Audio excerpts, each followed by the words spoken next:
No sabemos cómo pasó, pero en algún momento nuestra bici fija se convirtió en un perchero. Bueno, la biblioteca en una llavesteca, en un adornitosteca y todo lo que ande dando vueltas teca. Por eso este año llamamos a un organizador y nos dio una mano enorme. Sí, lástima que no nos dio las dos. Todavía tengo la cintura a la miseria de andar moviendo muebles. Nosotros también te ayudamos a organizarte. La app Galicia ordena tus consumos por categorías para que puedas organizar mejor tus gastos. Conoce todas las herramientas que tenemos para organizar tu día a día en bancogalicia.com. Cartera de consumo solo para clientes habilitados en online banking, puede requerir conexión a internet o datos a cargo del cliente.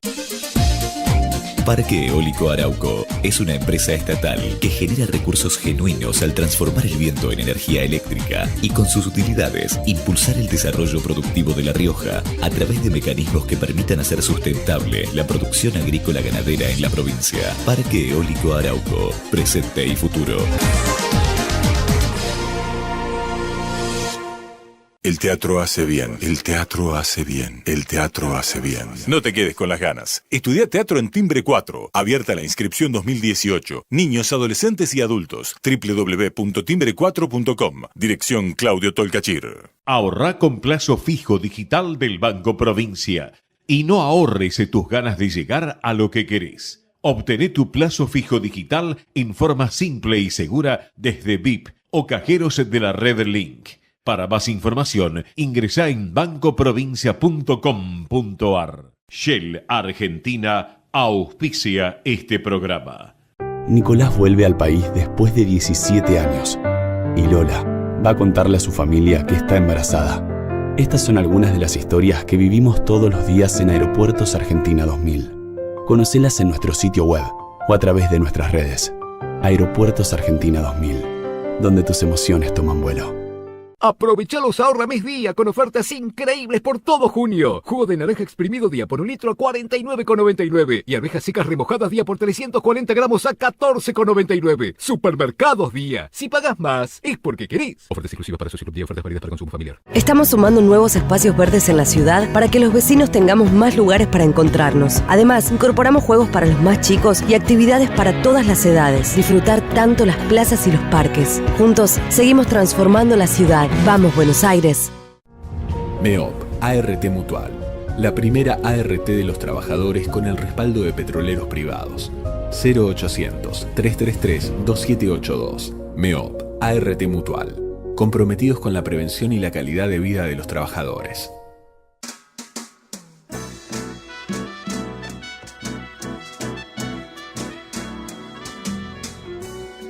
Entrevistas con los protagonistas de la política, la cultura, el espectáculo, la música y el deporte.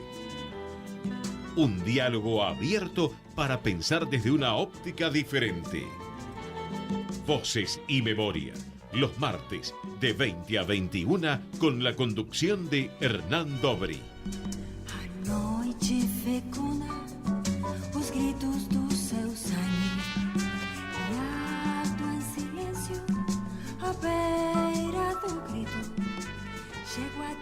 Buenas noches, bienvenidos a una nueva emisión de Voces y Memorias. Vamos a abrir los canales de comunicación. Pueden escribirnos en Facebook /Ecomedios 1220 o en Facebook /Hernán Dobri o en Twitter en @Ecomedios 1220 o @Hernán Dobri. Esta noche nos acompaña un escritor, periodista, guionista. Conduce Campo de Batalla por Canal de la Ciudad. Publicó su primer libro, Arnulfo, Los infortunios de un príncipe, en 1987, a los 31 años. Trabajó en Perfil y la revista Noticias. Es editor de libros periodísticos. Su segunda novela, La perla del emperador, ganó el premio MC de novela y el segundo premio municipal de literatura. En 1997 escribió el guión Tesoro mío, que obtuvo el premio al mejor guión para Telefilm del Instituto Nacional del Cine Argentino. Entre sus novelas se destacan La perla del emperador, Los elementales, Matilde, Cuerpo cristiano, El terrorista, Nina, El perseguido, La vida por Perón, Carrera y fracassi, El día feliz de Charlie Failing, en colaboración con Sergio Bricio, Derrumbe, Mis escritores muertos, El caso Voynich, Ella, El absoluto y el más reciente, El hijo judío. Además escribió libros de cuentos como El ser querido, Los padres de Sherezade, 3 versiones de Las mil y una noche. Además publicó obras de teatro como Dos obras ordinarias, escrito también con Sergio Bricio, Adiós Mayführer y 3 obras para desesperar. Entre sus guiones están Tesoro Mío, Espléndida Decadencia, Sudeste, La Vida por Perón. Recibió el premio MC de novela por La Perla del Emperador, el segundo premio municipal de literatura, también por el mismo libro, como dijimos anteriormente, el premio literario de la Academia Argentina de Letras en género narrativo por El Absoluto, el premio nacional de literatura por categoría novelas, también por El Absoluto, y recientemente el premio de la crítica de la Feria del Libro por El Hijo Judío. Hoy nos acompaña en Voces y Memorias Daniel Goebel. Muchísimas gracias por estar esta noche con nosotros. Gracias por leer mi extenso y decepcionante currículum. ¿Por qué decepcionante?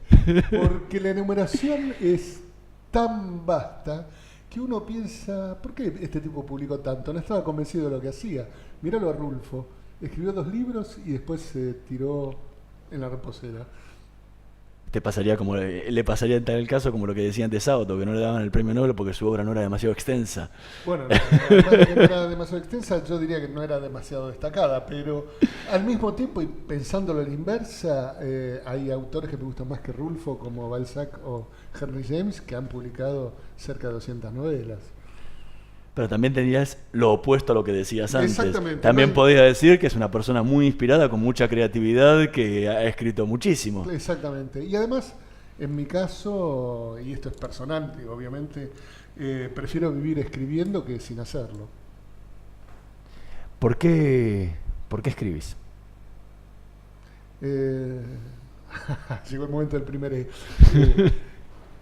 ¿por qué no hacerlo? Si uno puede y uno quiere, ese es el punto. La elección, en mi caso, fue una elección muy temprana y en el momento de la elección encontré un punto de anclaje en la vida.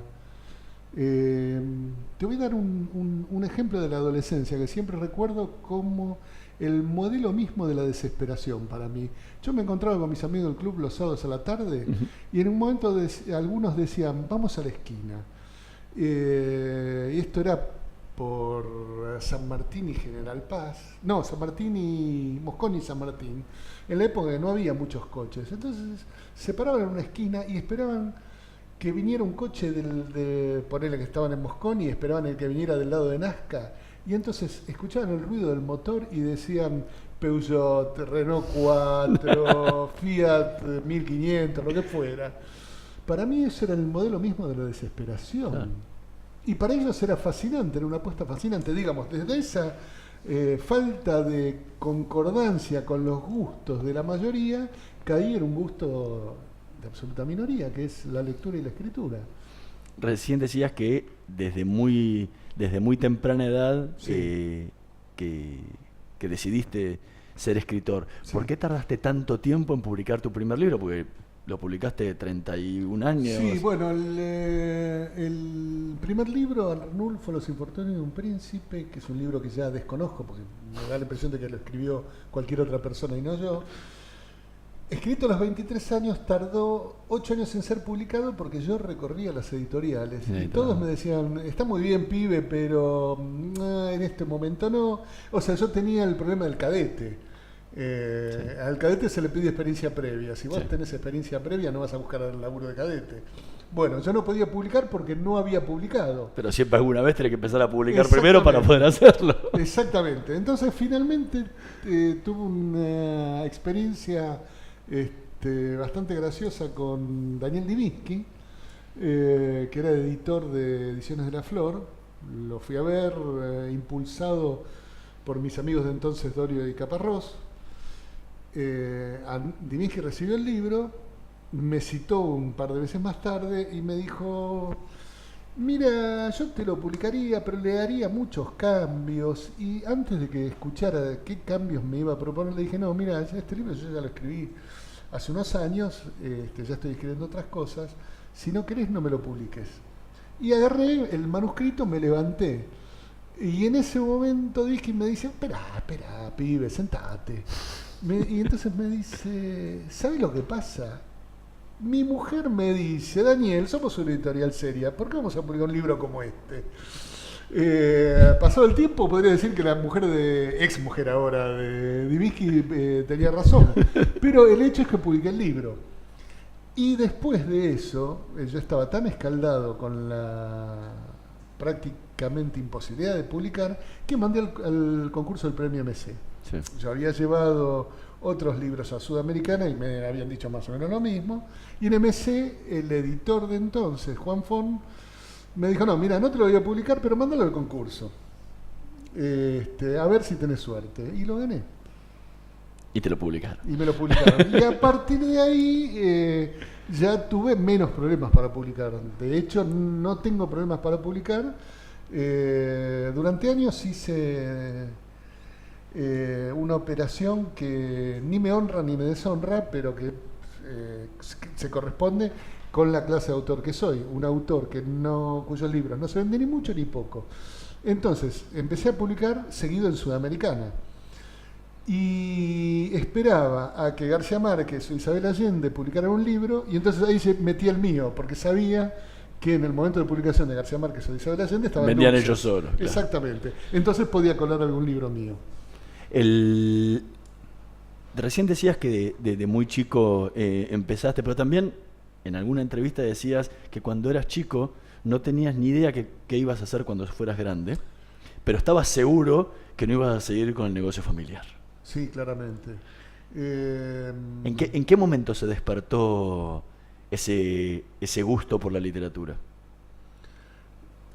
Yo no podría marcar un momento, porque en rigor lo único que aprendí verdaderamente en todos los años de mi escolarización, primaria, secundaria y parauniversitaria, fue a leer.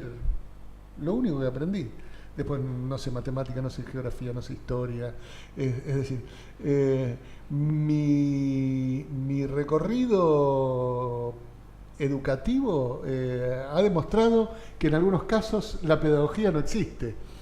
Pero digo bien, lo único que aprendí fue a leer y escribir. Ya en primer grado, a fines de primer grado, yo me sentaba al lado de un compañero que había repetido y yo ya le enseñaba a leer.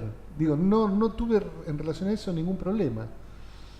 Y de hecho yo lo aprendía con absoluta naturalidad, aprendía cada letra, después aprendía las sílabas y después las palabras, pero no pensaba en sus aplicaciones, hasta que un día, leyendo las revistitas que yo leía, apareció completo un relato. ¿Te acordás que las revistitas tenían y deben seguir teniendo globitos? Sí. Bueno, yo miraba las revistas de historietas sin pensar que esos globitos eran una escritura, historia, sí, que contenían una historia. Simplemente yo llenaba esas imágenes con mis propias historias, imaginaba. Lo mismo que lo hacías también con los cuadros Exactamente. Que veías de los libros de tu papá. Exactamente, eso es un fenómeno paralelo. Mi papá compraba la biblioteca, ¿cómo se llama? La Pinacoteca de los Genios, y él me mostraba las pinturas, me trataba de hacer entender ciertas sutilezas del color, del claro oscuro, de la perspectiva, lo poco que él pudiera saber o hubiese leído en los fascículos. Y yo lo que miraba eran las escenas, las gordas en cueros, los soldados que alzaban espadas, y me imaginaba cuentos. ¿Y en qué momento es el que empezás eso a plasmarlo en un papel? Como escritor no soy particularmente precoz. Descubro la lectura y me embarco en ella, dejando de lado otras cosas. Por ejemplo, la pintura. No, bueno, yo nunca me dediqué a la pintura. No, pero dibujabas en El hijo judío, decís que sí, en el momento que empezaste a escribir dejaste de dibujar para siempre. Claro, bueno, yo dibujaba como cualquier chico, y mi dibujo tenía progresos. Entre primer grado y primero inferior, porque en esa época era hasta sexto grado, ahora son 7, me di cuenta que yo no había progresado. Y si yo cotejo lo que puedo dibujar ahora con lo que dibujaba en primer grado, no debe haber diferencias. Claro. Hubo un corte. Lo mismo con otras actividades, el fútbol. Todos corríamos detrás de la pelota. De golpe fue para mí un descubrimiento que había otros amigos míos que con la pelota hacían algo que era distinto de correr detrás de ella. Y yo me quedé en ese malón. Digo, puede ser exagerado, ¿no? En el sentido en que mi invalidez no es tan extrema que necesito que alguien me diga cómo subirme a un colectivo. Pero sí es cierto que la dedicación continua y obsesiva a un asunto te cierra otras cosas. Digo, no hay ganancias y pérdidas, ya se sabe. No, hay algunos que las pueden hacer en paralelo, o sea, que han sido, qué sé yo, un caso es el de, por ejemplo, Jairo como cantante es un excelente cantante y tiene una carrera en paralelo de pintor. Y hay otros que lo han hecho también, igual es personal de cada uno, ¿no? Sí, qué curioso. Yo fui a la exposición en Quinta Trabuco de Jairo y diría que es mejor que el cantante. Bueno, ¿cuál es mejor que una de las dos? Claro. Pero la sigue, sigue canalizando las dos juntas. Sí. Estamos conversando con Daniel Gebel. Vamos a escuchar el primer tema que eligió para esta noche de Voces y Memorias, Don't Even Leave Me.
Era Don't Even Leave Me, Keith Jarrett, tema que eligió Daniel Gebel para esta noche de Voces y Memorias. ¿Por qué Keith Jarrett? ¿Qué elegí? No es que yo tenga una afición particular por Keith Jarrett, pero este disco lo escuché una vez, la verdad que me encantó. Y me gustó también una cuestión de cierto rasgo biográfico. Keith Jarrett, por algún motivo, durante 1, 2, 3, 5 años no tocaba. Estaba deprimido, aplastado, tirado en la cama.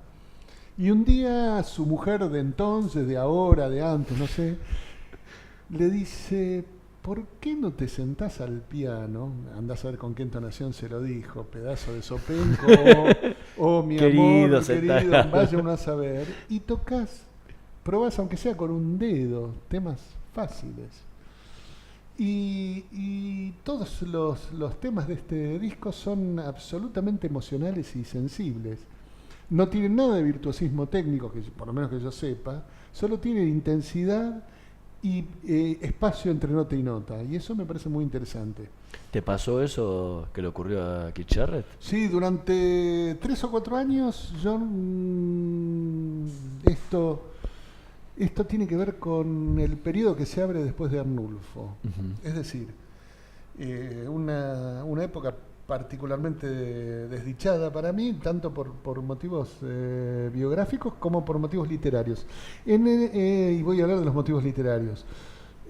Yo no podía escribir, no podía publicar. Y mis amigos escritores ya empezaban a publicar. Yo no sé qué era, mi recorrido no fue muy amplio tampoco. Me acuerdo una vez entré al Bar La Paz y estaba el Turco Asís y me ve, se ríe y grita: Goebbels, el escritor inédito más famoso de la Argentina. Y yo pensaba, ¿por qué nadie me quiere publicar? ¿No será que en el fondo no soy un escritor, no tengo ningún talento y nadie se anima a decírmelo? Entonces había empezado a escribir y yo tenía muchas horas libres, trabajaba cuando podía, leía 3 o 4 libros por día, tirado en la cama, terminaba completamente mormoso, con dolor de cabeza, con dolor de espalda, ya sin encontrar posición. Y había empezado a escribir algunos cuentos. Estaba escribiendo una novela que se llama Los Elementales, que es la tercera que publiqué, y había empezado a escribir La Perla del Emperador, que era mi proyecto central. Y en La Perla del Emperador yo había concebido una clase de proceso de escritura que el libro no seguía. Digamos, yo imaginaba una especie de Las Mil y una Noches aventurera con salgariana, porque, como una especie de recorrido mental por la obra de Salgari, pero la obra de Salgari tenía el rasgo del folletín en el cual cada capítulo terminaba en un punto alto. Claro. Y te dejaba enganchado. Claro. Entonces vos tenías 2 o 3 personajes a seguir. El Sandokan propiamente dicho, su fiel amigo Yáñez, o el capitán Yáñez, su fiel ayudante Tremal Naik. Entonces vos seguías las aventuras de los 3. Entonces, en el capítulo 1, Sandokan estaba a punto de ser devorado por un tigre. En el capítulo 2, y entonces vos querías seguir con Sandokan, pero no. Tenías que esperar un par de capítulos para... Claro, te ponía después a Yáñez. Entonces, Yáñez crecía en el curso del capítulo, y cuando a Yáñez estaba a punto de saltarle encima una víbora, una cobra venenosa, caías a Tremal Naik, que empezaba desde el inicio. Cuando llegabas a Tremal Naik, volvías con Sandokan. Claro, Tremal Naik estaba a punto de ser asesinado por el Cris de un Tug. Entonces, la novela, todas las novelas de Sandokan eran un comienzo, caída, vuelta a empezar, comienzo, caída. Bueno, a mí lo que me pasaba es que yo continuaba las historias y en el momento cumbre era como que se me disipaban. Era como una sucesión de narraciones como eyaculaciones precoces. Y yo pensaba, este libro se me cae, hasta que me di cuenta que ese era el sistema narrativo del libro, que operaba por construcción y desvanecimiento, y que cada historia se continuaba en otra, de algún modo, como el fenómeno de las olas. Sí. Una ola cae sobre otra y la estira, etcétera, etcétera. Bueno, en el curso de ese tiempo, yo era desdichado porque pensaba que yo ya nunca más iba a poder escribir algo. No me publicaban, no podía escribir. En el curso de eso, de golpe, me llaman un director de teatro, ahora ya fallecido, Augusto Fernández. Trabajé con él en la adaptación del Fausto de Goethe. Sí. Fuimos a Alemania a presentarlo. En ese lapso me publican Arnulfo. Sí. Y al mismo tiempo yo me doy cuenta, tengo una especie de efecto de conciencia en el cual me doy cuenta que tengo libros, que simplemente no me he dado cuenta, que tenía un libro de cuentos, que tenía una novela breve y que tenía una novela de normal extensión. Mando La Perla del Emperador, que es un libro que a mucha gente es el que más le gusta, al premio MC, lo gano y ya me convierto en un autor que puede publicar. Con la plata del... Y publico en Sudamericana el libro de cuentos El Ser Querido. Sí. Con el anticipo del Ser Querido, pago la edición de Los Elementales en una pequeña editorial independiente. Y ahí ya tengo de golpe 4 libros publicados y ya soy un autor. Okay. Tengo amigos, enemigos, y sigo escribiendo. Pero en algún momento te planteaste decir, no va más, me dedico a otra cosa. No, de ninguna manera. Me llama la atención el carácter, digo, en ese, te hablo después, ¿no? En ese periodo de que hablabas recién, desde que habías terminado el primer libro y estabas todo ahí y no te publicaban en algún momento diciendo, bueno, no era que yo dejaba, sino que la literatura me abandonaba. Claro. Era la idea que yo tenía. Al mismo tiempo, hay como un rasgo, entre comillas, espiritualista en la práctica de la escritura, en la mayoría de los autores, porque, salvo rarísimas excepciones, no existe nada que se pueda llamar el mercado literario. Sí. El escritor tiene que vivir de otra cosa. Sí. Y a mí me llama mucho la atención, yo he leído entrevistas de autores americanos que vendían, no sé, 10.000 ejemplares, por supuesto es otro mercado, y pensaban, bueno, esto es un fracaso, me tengo que dedicar a otra cosa. La idea de que si no hay mercado, lo que nosotros llamamos vocación está fuera de registro para ellos, no en todos. Sí.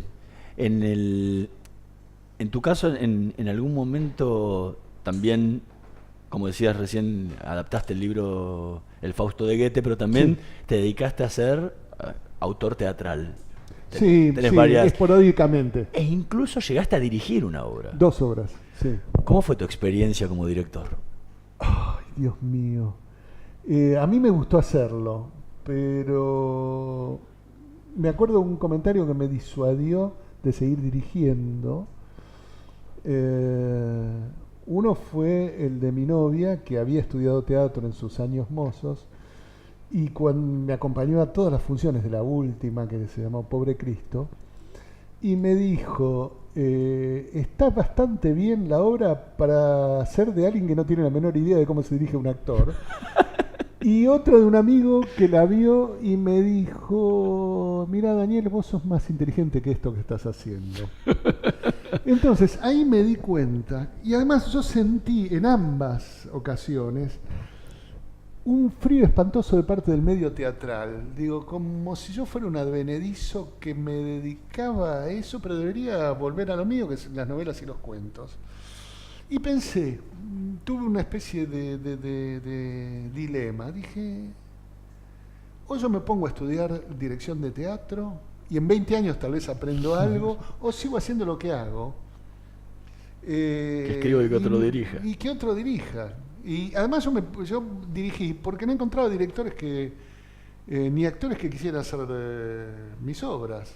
Sigue ocurriendo eso, no sé por qué. Cada tanto algún grupo de actores aficionados me pide algo y, qué sé yo, digo que sí o digo que no. Tuvimos con Sergio Vicio, o sea, el Fausto, yo me acuerdo cuando se estrenó el Fausto, un productor me dijo, Goebbels, disfruta de esto porque nunca más vas a vivir algo como esto. Cuando la sala estaba llena había 500 personas, cuando la función no había sido muy exitosa había 100. Cuando dirigí mis propias obras, si había 30 personas era una dicha total. Y con Vicio cuando estrenamos La China, tuvimos un suceso de crítica notable, no comercial, aunque la gente creía que era un éxito a sala llena. Pero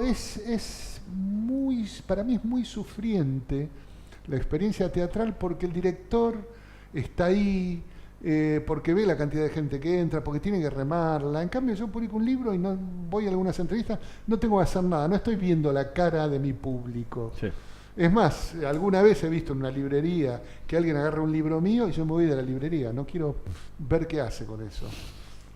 Estamos conversando con Daniel Goebbels, vamos a hacer una pequeña pausa, en un minutito más volvemos con más Voces y Memorias.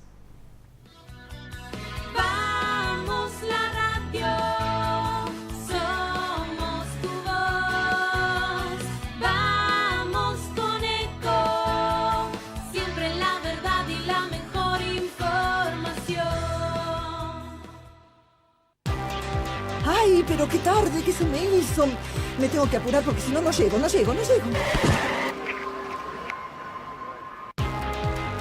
No. ¿Pero seguro? ¿Qué problema? Bueno, vamos a encontrar una solución. Bancame ahí que en 2 minutos estoy con vos. Bueno, vos ahora te tenés que ir. Sí, pero yo quiero hablar de esto ahora. Cuando llegue a casa te llamo. 3 de cada 10 muertos en el tránsito son peatones. Cruzá siempre por la senda peatonal o esquina, respetando los semáforos. Allí, todos los vehículos deben darte prioridad. Luchemos por la vida. Descarga gratis de tu celular la aplicación Ecomedios. Podés escucharnos en vivo, informarte con las últimas noticias y entrevistas en audio y video. Búscala y bajate la aplicación Ecomedios. Podés vernos en vivo en ecohd.com.ar. Conectate con nosotros. Twitter @Ecomedios1220. Voces y memoria. Una hora con los protagonistas de la política, la cultura, el espectáculo, la música y el deporte para pensar desde una óptica diferente.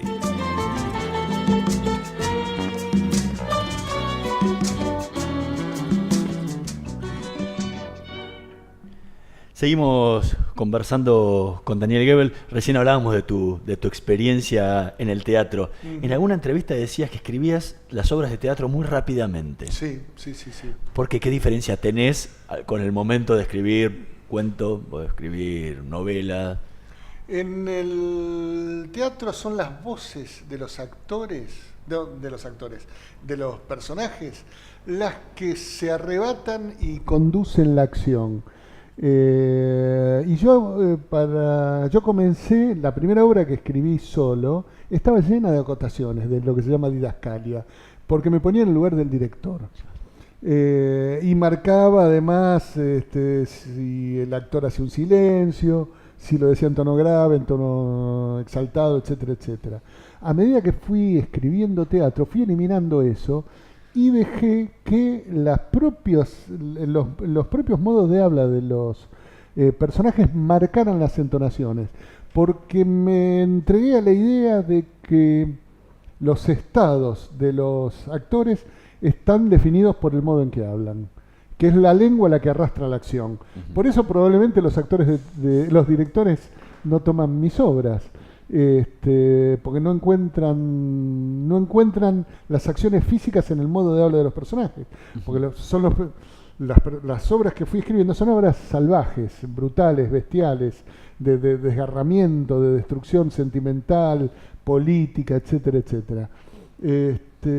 Y por un lado hay una zona del teatro como experimental y vanguardia de la que yo no tengo conocimiento, porque no tengo muchos contactos en el mundo del teatro, y por el otro lado el teatro convencional es un teatro que no me interesa nada y que es una construcción bien hecha, que no voy a ver. Claro. Pero el teatro, escribir teatro me arrebata, voy rápido, rapidísimo, entusiasmado, ese que es como escribir en punta de pie y ser bestial, desenfrenado. Y en cambio escribir una novela es un trabajo de largo aliento, sí, aunque se haga rápido. Sí. En la obra de teatro, en el principio está el fin, aunque se continúe. Por ejemplo, el último libro de teatro que publiqué, Pornografía Sentimental, son 6 obras de teatro que pueden ser una sola obra de teatro, que es una pareja que se acaba de conocer y que sigue vinculada y peleándose hasta el momento de la muerte y después. Y entonces, cada obra, la primera obra la escribí hace 20 años. Después, 10 años más tarde, escribí la segunda. Después la tercera, la cuarta, la quinta y la sexta, y rápidamente, cada una. Después de eso escribí 2 obras de teatro, una que se llama Padre y otra se llama Madre, que también son brutales y bestiales. Y después de eso el teatro por el momento me abandonó. No desdeño ni descarto la idea de volver a escribirlo, pero empecé a escribir textos narrativos. Y la diferencia temporal y rítmica, tiene que ver con que la construcción de un relato novelesco siempre supone la existencia de un narrador, sea cual sea un narrador omnisciente o sea un narrador que es un testigo, que es una voz, y averiguar cómo habla esa voz es mucho más difícil que sentar a dos personajes a pelearse. ¿Y en qué momento decidís esto es para acá, esto es para acá, esto es para acá? No, se decide solo. Se va o sea, cuando se te ocurre la idea de la cabeza, ¿en qué momento decís esto va para un cuento, esto va para una obra de teatro, va para un guión o va para una novela? Cuando escribo teatro no tengo dudas. A veces dudo si no... A ver, yo escribí una novela que se llama... Perdón, yo escribí un guión de cine junto con el actor Luis Zembrowski, que dirigió el extinto Sergio Belotti, que se llamó La vida por Perón. Sí, que también era una novela tuya. Después fue una novela. Okay. Después, paradójicamente, cuando escribí el guión con Zembrowski, quedaron cosas afuera, y yo quería incorporar esas cosas, y a la vez quería escribir una novela que tuviera menos marcas que el guión de cine. Porque en el guión de cine yo ponía marcas para que el director supiera por dónde iba la acción y para que el actor entendiera también. En cambio, en la novela yo quería que eso quedara como suelto. Yo publico la novela y tiempo después pienso, hay una escena que tiene que ver con el diálogo entre Perón, un Perón viejo ya, y entre chocheante y mentiroso en Puerta de Hierro, que recibe la visita de una especie de Galimberti. Y siempre tuve ganas de convertir eso, o sea, empiezo con un guión de cine, paso a novela y de la novela saco una obra de teatro, que publiqué después en el libro La carne de Vita, que es un libro también sobre el peronismo. Sí. Tengo 2 libros sobre el peronismo. Sí. Entonces, nunca uno, como se sabe, como se dice el famoso refrán, uno nunca sabe para dónde dispara la liebre. Sí. Bueno, en general cuando me siento a escribir un texto, yo tengo la impresión de a qué género corresponde. Okay. Pero en otras ocasiones no. Por ejemplo, mi novela Carrera y Fracassi, que es uno de los libros que más me gustan, es mi novela más feliz. El comienzo tenía que ver con una historia que me contó Belotti sobre una pelea que él tuvo con su padre, que se desafiaron a pelear, y de ahí nace Carrera y Fracassi, que no tiene nada que ver con ese relato. Sí.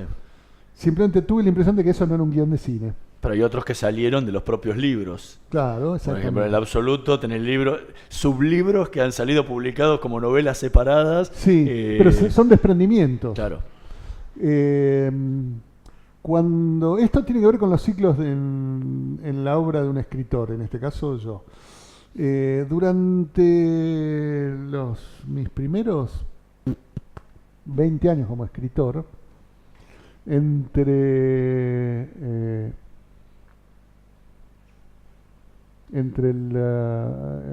Arnulfo y los infortunios de un príncipe y mi novela Nina, los primeros 15 años, yo tenía la ilusión de ser un escritor que enmascaraba a muchos otros escritores.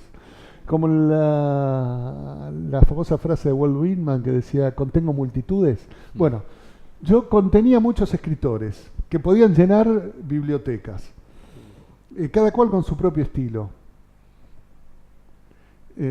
Bajo la premisa de un lector que dice que me siguiera y que dice, ¿pero a dónde va Goebbels? Después de esto, ¿cómo hace esto? Diversidad temática, diversidad estilística, diversidad de asuntos. ¿Por miedo a repetirte? No, por deseo de lo nuevo. De golpe tuve la impresión cuando mi cuarta novela o quinta es es Matilde. Años después yo escribo otra novela que se llama Nina, también con nombre de mujer, y es una versión ampliada de Matilde que descarta asuntos que hay en Matilde, incorpora otros, pero es como una reversión. Entonces digo, ¿qué es lo que está pasando? Después de Nina, publico primero una novela que se llama El terrorista, y en medio de la escritura, ya cerca del final del terrorista, tomo unos apuntes para continuar el terrorista y digo, no, esto ya no pertenece al terrorista. Y unos meses más tarde, ya había escrito El terrorista, retomo ese proyecto y es como una extenuación y una ampliación del terrorista. Sí. O sea, de golpe descubro que además de escribir por corte, empiezo también a escribir por serie, Claro. como los pintores que exponen retratos y son series de retratos. Bien. Y eso encuentra una especie de grado de condensación y de intensificación con mi novela El Absoluto. Ujú. Yo concibo la novela El Absoluto y ahí tengo la impresión de que el absoluto es como un centro de gravedad donde yo puedo condensar todo lo que aprendí en mis 20 y pico de años con la escritura. Empiezo a escribir El Absoluto a los 45, lo termino a los 52, la publico a los 60. Y es la gran consagración con el Premio Nacional. Bueno, los premios son los premios, No, los libros son los libros. Pero bueno, es un reconocimiento a ese trabajo. Sí, es un reconocimiento de ese trabajo, puede haber ocurrido o no. Yo no creo tanto en los premios, independientemente de que un autor los desee por serenidad y en el caso del Premio Nacional porque te da una pensión. O sea, es un premio que te garantiza la subsistencia. Es más, creo que se llama sobrevivencia, ¿no? Con El Absoluto yo me sentí ya autorizado por mí mismo para poner todos los saberes que... Digo, por supuesto es un libro diferente de todo lo anterior, pero al mismo tiempo es un libro que es como el agujero negro después del horizonte de sucesos, donde entra todo y se transforma.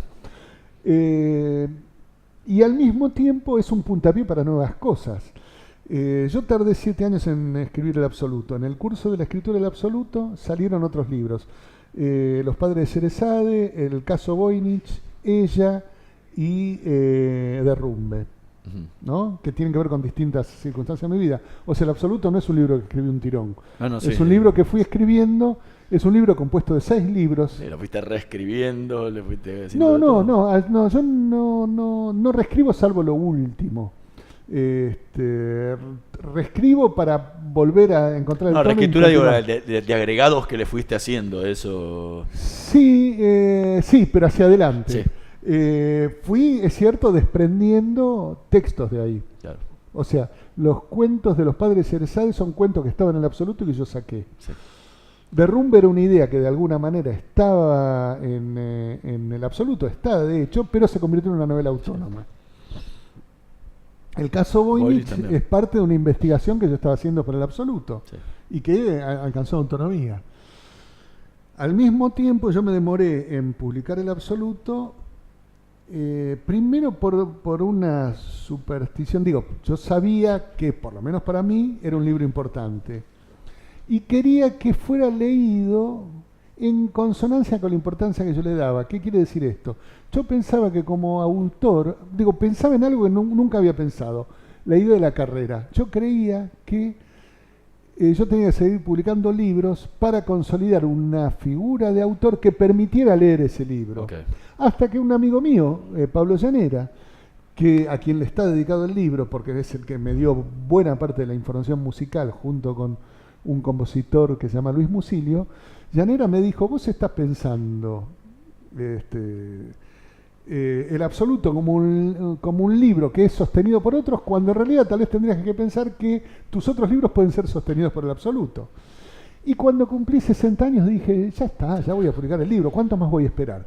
El otro asunto por el cual no publicaba el Absoluto era porque yo lo había terminado, según creía, a los 5 años de escritura, con un cierre particular. Un año más tarde me siento a escribir otra novela y me doy cuenta que es la última parte del Absoluto. Entonces digo, no me voy a apurar a publicar, porque yo escribo los libros y los publico a los 2 años, 3, después de una revisión. No me voy a publicar porque tal vez lo siga escribiendo.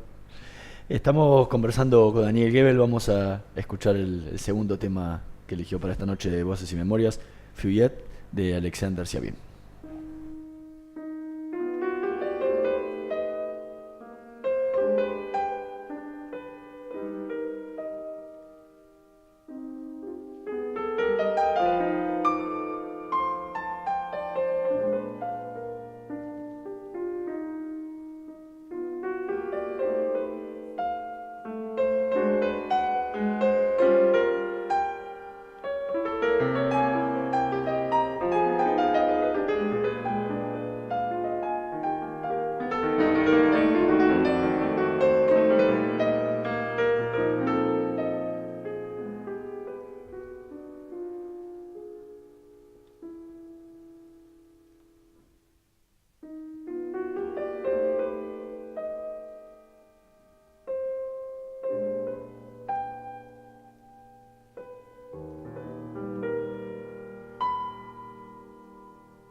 Era Fuyet de Alexander Scriabin, tema que eligió Daniel Gebel para esta noche de Voces y Memorias. ¿Por qué?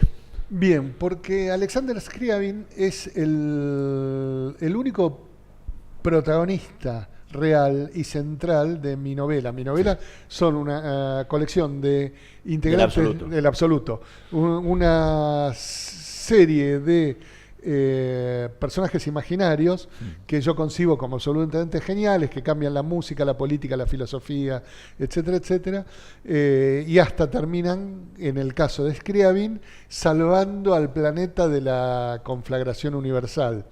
Alexander Scriabin fue efectivamente un músico realmente existente, que está entre el post-chopinianismo y la música dodecafónica, no sé, bueno, yo no sé mucho de música, pero está, digamos, entre Chopin y Stravinsky. Stravinsky lo detestaba. Era para mí, Scriabin, un músico genial, para mí escucharlo fue una explosión mental, en una época en que yo escuchaba Led Zeppelin, digamos.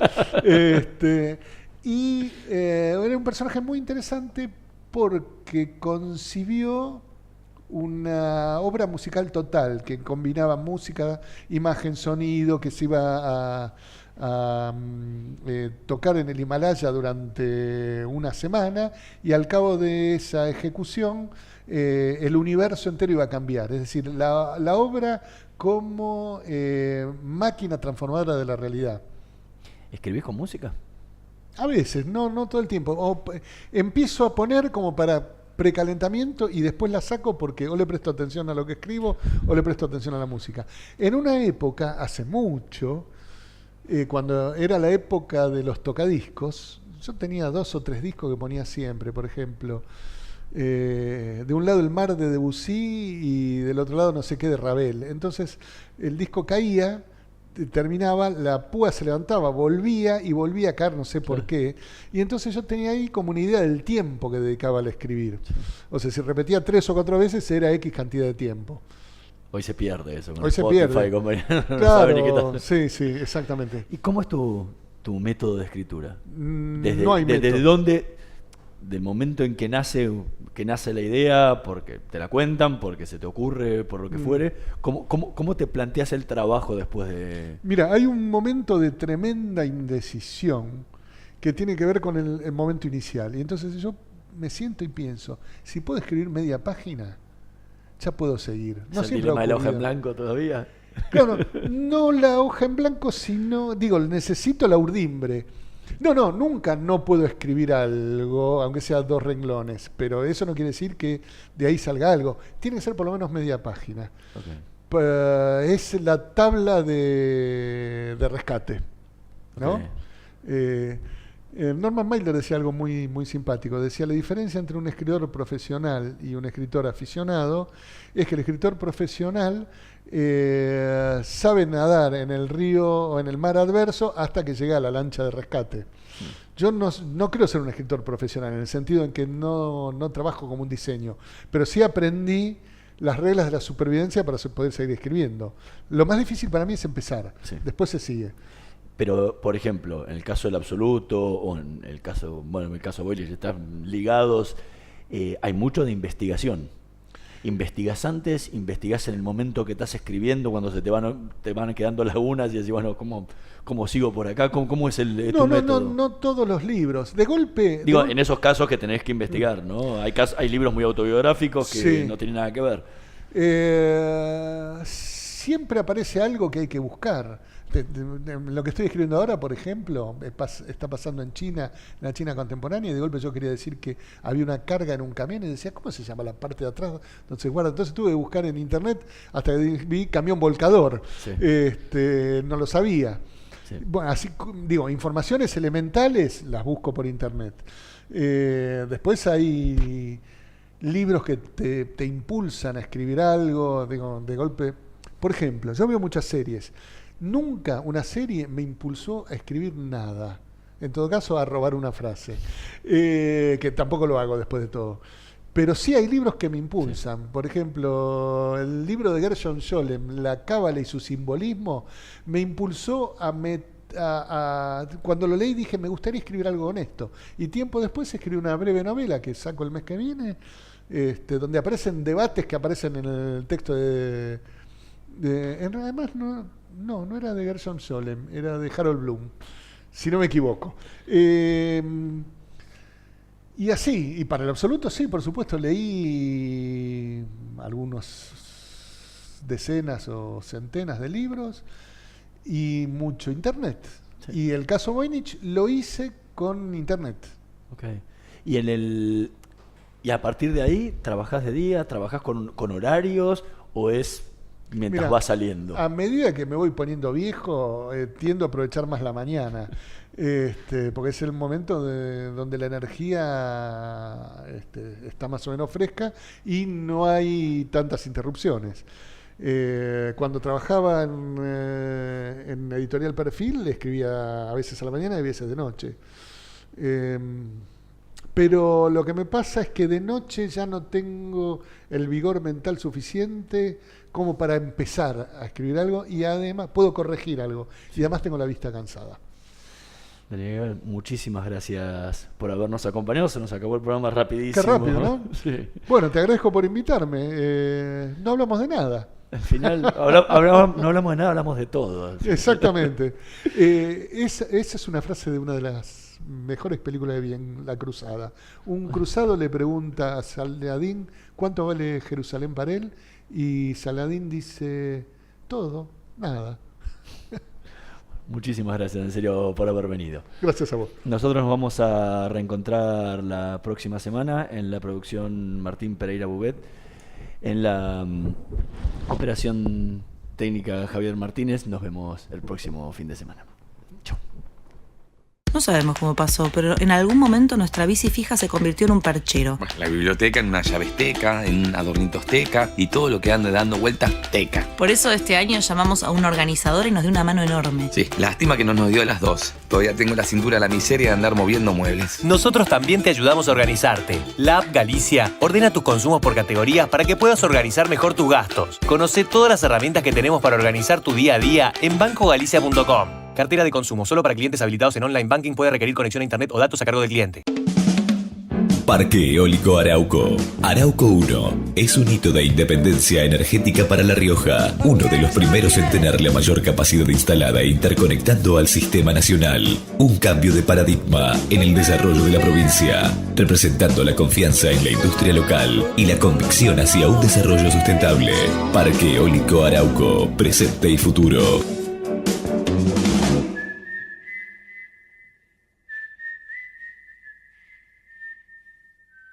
El teatro hace bien, el teatro hace bien, el teatro hace bien. No te quedes con las ganas. Estudia teatro en Timbre 4. Abierta la inscripción 2018. Niños, adolescentes y adultos. www.timbre4.com. Dirección Claudio Tolcachir. Shell Argentina auspició este programa.